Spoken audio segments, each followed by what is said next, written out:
Alors cette année, nous sommes à la 3e édition du City Lab Alliance et nous avons mis en place plusieurs innovations.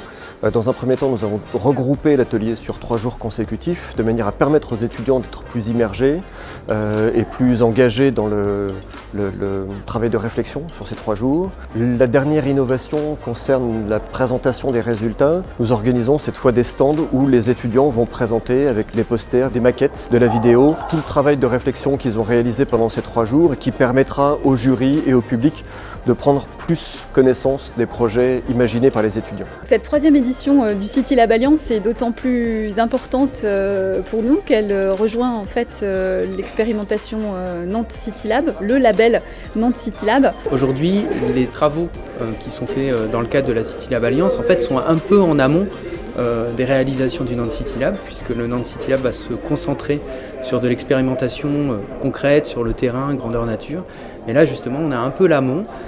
Donc c'est parfaitement complémentaire de travailler dans cette dynamique. Pour le groupe Réalité, la participation à ce City Lab 2018 est très importante pour nous puisque ça permet de réunir plusieurs forces vives aujourd'hui et plusieurs étudiants pluridisciplinaires qui réfléchissent à créer des nouveaux concepts avec des prismes et des visions totalement différentes pour enrichir les projets sur lesquels on travaille. Je sens les étudiants très productifs, ils ont plein d'idées, beaucoup d'idées d'ailleurs, c'est plutôt le sujet d'essayer de se recentrer.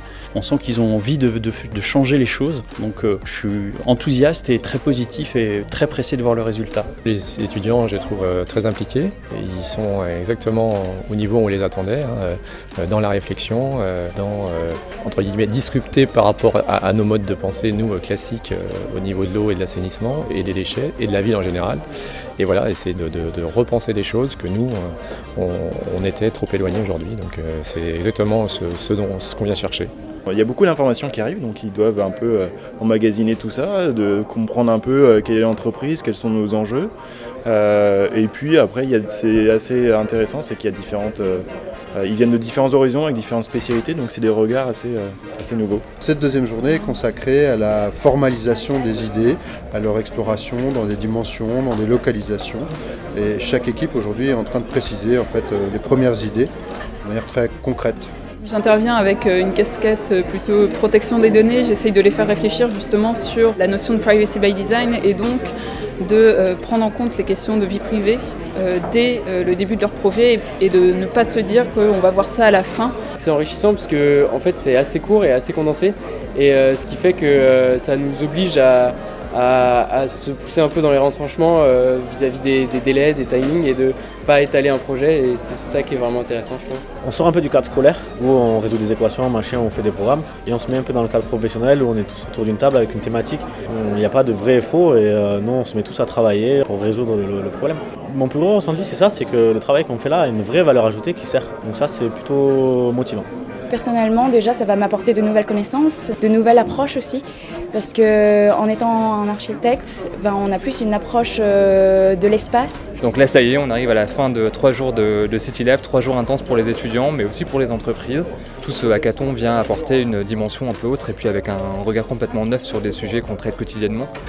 Ça nous permet d'enrichir des concepts auxquels on avait pu déjà penser. Ça vient également conforter certaines de nos idées et ça vient nous donner aussi de nouvelles orientations. Eh bien, je les sens très motivés, avec des regards différents et du coup, c'est des échanges. Donc voilà, ça fuse de tous les côtés et c'est très intéressant, c'est dynamique. En tout cas, moi, ça me motive et ça me donne vraiment envie du coup de faire partie du groupe. Le fait d'être entre 3 écoles différentes, ça les sort un peu de leurs habitudes et de leur façon de travailler ensemble. Ce qui est toujours un peu compliqué d'ailleurs de travailler ensemble. Alors la première chose pour les étudiants qui participent en fait à cet événement, c'est de pouvoir se rencontrer. Ça c'est l'élément le plus important. L'ingénieur découvre le manager découvre l'architecte, etc. Et ça c'est vraiment une chose que nous on veut au sein de l'Alliance, c'est le point de départ de notre activité. Mais aussi ils rencontrent des entreprises. Les entreprises qui ont des problèmes très concrets, des problèmes qui sont complexes, qui ne sont pas faciles à traiter et qui viennent aussi voir ces étudiants. Donc ça valorise les étudiants parce que ça leur montre que malgré leur peu d'expérience, ils ont des compétences qu'ils peuvent mobiliser pour essayer de trouver les solutions. Et on a retenu un projet, du coup c'est un projet de Suez et c'est les jardins suspendus.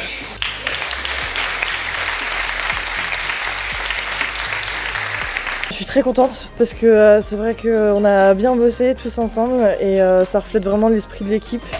Et cette hybridation des compétences, c'est mérité, je pense, pour mon équipe qui a vraiment très bien travaillé.